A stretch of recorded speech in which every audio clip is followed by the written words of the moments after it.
Está começando mais um Na Ponta do Lápis e hoje o nosso tema é sobre as repúblicas estudantis. Alugar uma casa, mobiliar e dividir as despesas são desafios para muitos estudantes que saem da casa dos pais quando entram na vida universitária. Por isso, eu estou aqui com o professor de Economia da PUC Campinas, Isaías de Carvalho Borges, que vai passar dicas de como economizar nessa situação. Professor, primeiro de tudo, é importante que essas pessoas que vão morar em uma república saibam organizar e dividir as despesas? Sim, primeiro vamos lembrar, né? A grande vantagem de você morar em república é redução de custo. Porque você compartilhar custo, você consegue vantagens significativas em termos de quanto você vai gastar por mês. Agora, para que isso de fato seja efetivo, é importante a organização.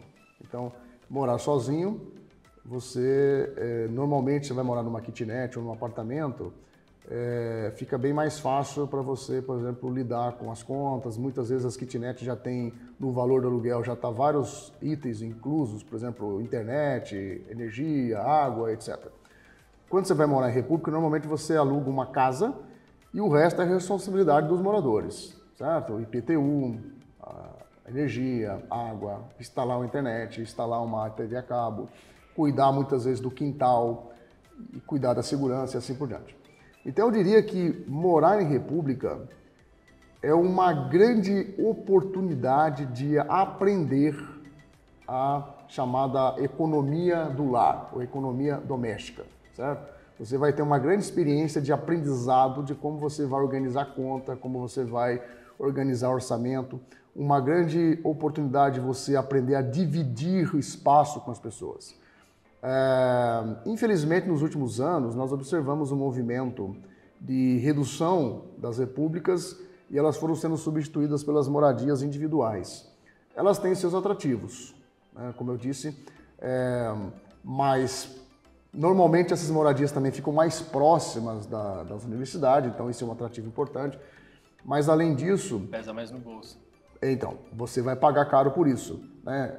Mas normalmente quando você vai morar numa kitnet, essas mais sofisticadas, você não precisa pensar muito, tudo já está pronto. Então, a mobília está pronta, a internet já está pronta, a energia e a água já está pronta, já vem tudo incluído no seu aluguel, você paga um valor e está tudo resolvido. Às vezes até a faxina, ela também já é feita, né, já é ofertada também pelo prédio. Quando você vai para uma república, você tem que pensar nisso tudo. Então, é um grande desafio e uma grande oportunidade de aprendizado, certo?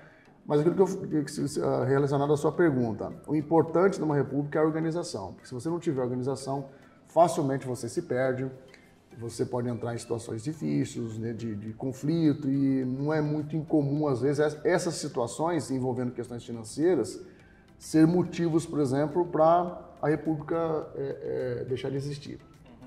Então, professor, qual que é a melhor maneira para se organizar e dividir as despesas? Como não sobrecarregar o bolso com as contas do final do mês?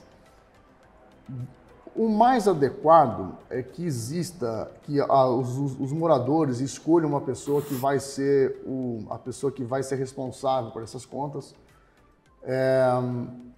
Em muitos casos, é possível você abrir uma conta da República no nome de uma pessoa, pode ser dessa pessoa responsável. Normalmente, essa pessoa responsável, muitas vezes ela recebe por isso, então ela paga menos aluguel, ou às vezes não paga. É muito parecido com, por exemplo, com um síndico, certo? Então, alguém que vai, de certa forma, ajudar nessa organização. A minha experiência pessoal é que quando não tem essa pessoa, é muito fácil as coisas se desorganizarem, né? Porque às vezes porque sempre vai existir um trade-off entre uma coisa e outra. Quando você coloca uma pessoa para organizar, o preço do aluguel para os demais aumenta um pouco, né? A gente vai pagar por isso, né? Então essa que é a pergunta, pagar ou não pagar? A mesma coisa vale para a faxina, por exemplo. A gente vai pagar para fazer a faxina da República ou nós vamos fazer a faxina? A minha experiência, quando você tem uma república muito grande, né, pagar é melhor, o risco é menor do que quando você não paga. Até porque se você tem uma república com vários moradores, o custo para cada um, essa é uma vantagem da república. Você tem uma república com 10 pessoas, tudo que você vai fazer, esse custo ele dilui em 10 pessoas, ele fica bem menor caso você estivesse morando sozinho. Então, uma dica é ter uma pessoa responsável, até porque normalmente quando você aluga uma república, quando você aluga uma casa para formar uma república, tem uma pessoa que vai alugar a casa, que vai ser responsável pela casa, que vai ter o fiador. Então, normalmente essa mesma pessoa que vai ter esse papel de ser o organizador e por isso, normalmente, ele é, entre aspas, remunerado por esse trabalho. E, professor, fazer um planejamento inicial dos gastos prioritários da casa, no caso da república, contas de água, energia, aluguel, é importante? Importantíssimo. É igual uma família, né? Afinal de contas, é um grupo de pessoas morando numa casa. Em muitos casos, a república é mesmo uma família, né? É uma segunda família que você tem. Então, assim como é importante uma família pensar no orçamento e pensar no gerenciamento e pensar no planejamento, a república também. Então, estabelecer o que é prioritário, o que é gasto que não tem como você fugir. Então, por exemplo, impostos, energia, água, muitas vezes segurança, muitas vezes alguns cuidados, por exemplo, se a casa é grande, demanda manutenção, jardins, tudo isso piscina, tudo isso tem que estar, né, bem planejado. A outra coisa muito importante, assim como qualquer família, pensar numa reserva, porque sempre vai aparecer imprevistos, por exemplo, uma chuva que tira a telha da casa, certo? Ou normalmente isso é responsabilidade das pessoas que estão morando, dos moradores. Então é importante também ter essa reserva e outro motivo por qual a república é importante ter reserva. É muito comum, às vezes, do nada, um morador sai. Então você planejou com 10 moradores, então você divide os custos para 10, você tem lá o quanto cada um vai gastar. Quando sai 1 ou 2 moradores, significa que os custos para cada morador aumentam. Então, essa reserva também pode ser utilizada nesses momentos que você tem muitas vezes uma queda muito grande do número de moradores. E como fazer essa reserva, professor?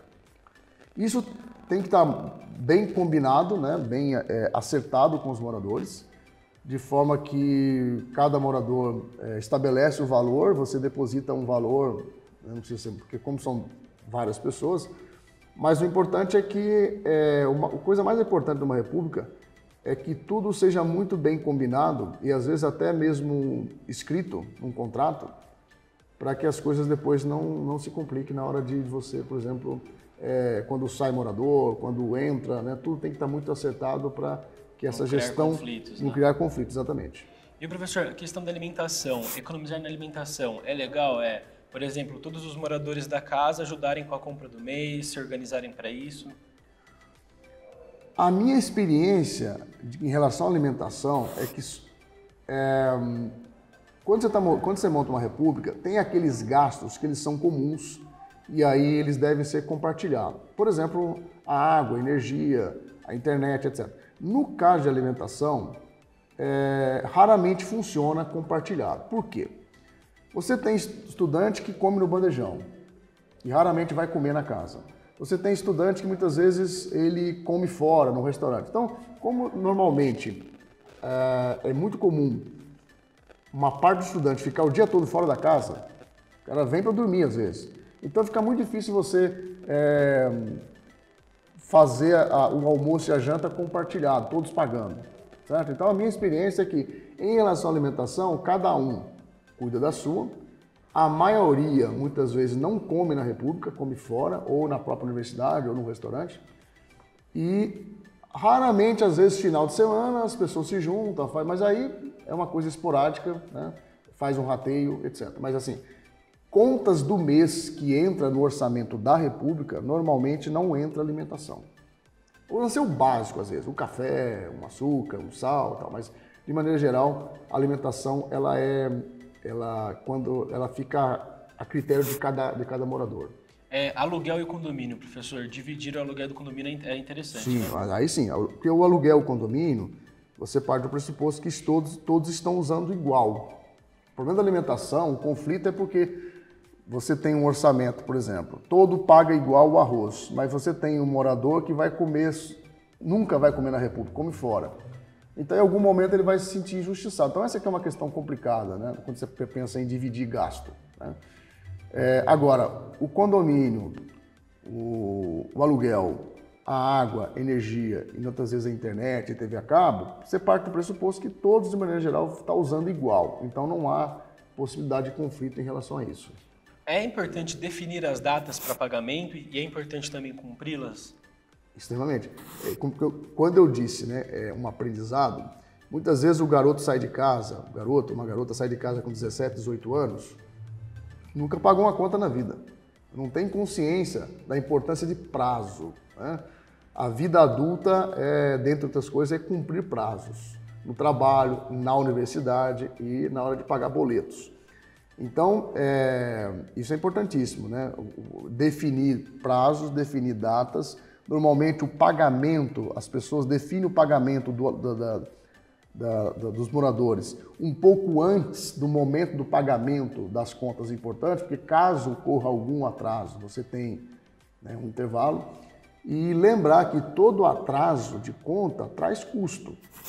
Então, em algum momento, isso vai aumentar, vai onerar. Então, quando eu falo oportunidade de aprendizado, inclusive aprender em relação a isso, aprender a ter responsabilidade com data e com prazos. E, professor, a gente pode ver então que o controle financeiro ajuda a evitar problemas de convivência e mais gastos, né? Sim. Eu acho que o principal aprendizado dentro de uma república é esse, né? Você aprender a administrar uma casa que envolve essa questão do orçamento, do controle financeiro. E sim, o descontrole financeiro, ele sempre vai implicar em gasto maior no futuro, certo? E aí que é uma coisa complicada, porque no caso da república, às vezes acontece de um morador que, por exemplo, ele sai com 6 meses de contrato ou sai com 1 ano de contrato. E tem moradores que vão ficar mais 1 ano, 2 anos naquela república. Então, muitas vezes, uma má decisão de um morador pode depois deixar um ônus financeiro para quem fica, certo? Então, por isso que essa é outra recomendação, né? Quem são as pessoas que você vai levar para morar com você, né? Então, conhecer as pessoas, né? Ter coisas em comum com essas pessoas, levar pessoas... Porque, claro, você chega na universidade, você precisa de 10 pessoas para montar uma república, dificilmente você vai encontrar 10 pessoas conhecidas, certo? Normalmente na universidade você vai encontrar gente de todo lugar do Brasil, mas pelo menos que sejam pessoas que você sabe que ela vai ficar 4 anos convivendo com você. Então, muitas pesquisas no campo da economia comportamental mostram que quando essa convivência ela é frequente e ela é de longo prazo, os riscos de um comportamento não colaborativo é menor. Porque no fundo é isso que eu estou falando. Quando você monta uma república, você precisa que as pessoas colaborem no objetivo comum. Qual é o objetivo comum? Nós estamos morando juntos porque nós queremos pagar menos. Se cada um de nós aqui estivesse morando sozinho, nós estamos pagando muito mais caro. Então nós temos um objetivo comum. Esse objetivo comum só vai ser atingido se houver colaboração. Então, quando as pessoas têm vida em comum, então estudam na mesma escola, estudam no mesmo curso, convivem, a chance de colaboração é muito maior. Então isso é importante também na hora de você pensar quem são as pessoas que você leva para morar junto com você. Professor, muito obrigado por todas essas dicas. Espero que os estudantes que estejam em casa tenham anotado tudo na ponta do lápis. Professor, mais uma vez, muito obrigado, viu? De nada. Espero que tenha ajudado. Com certeza. Pessoal, não se esqueçam de acompanhar as nossas redes sociais no Instagram e no Facebook TV Câmara Campinas e toda a nossa programação no YouTube, também TV Câmara Campinas. Um abraço e até o próximo Na Ponta do Lápis.